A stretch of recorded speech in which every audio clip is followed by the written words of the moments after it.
The open range near Burns, Oregon. Cowboy country. Perfect, prosecutors say, to rope investors in a fleecing of America. It's all gone, every bit of it. Larry and Susan Kroll dreamed of retiring early someday. Instead, they are bankrupt. Thanks, they say, to this man, Walter J. Hoyt III, a rancher who used slick brochures to persuade investors to buy shares in his cattle business.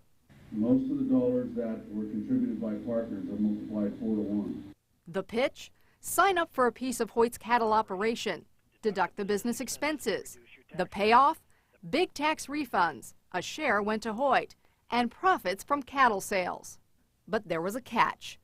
Federal prosecutors say Hoyt's cow empire was a sham, that all those cows didn't exist.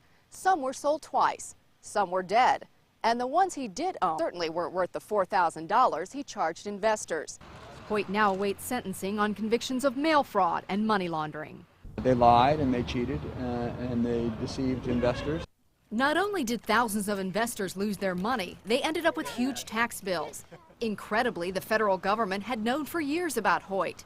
This 1994 document shows investigators for the Securities and Exchange Commission wanted to shut Hoyt down, but the SEC took no action back then, and it will not confirm or deny it was investigating. For the government to allow this to go on for so long and not let us know about it, I feel like this is where it's just not right.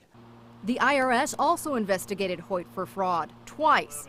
Unable to stop him until a third investigation, the IRS continued sending out tax refunds, and Hoyt continued recruiting new victims. You wouldn't accept that in a private business, and certainly should not accept it from an organization like the Internal Revenue Service. The IRS said federal law prevented it from warning investors because earlier investigations did not result in any indictments. Little comfort for Ed Van Scoten, 63, and facing a tax bill of $358,000. It's just ludicrous. There's no way that we can pay that sum of money. Many believe they'll spend the rest of their lives paying those tax bills. A $100 million fleecing of America that started with a bunch of bull. Shelley Smith, NBC News, Burns, Oregon.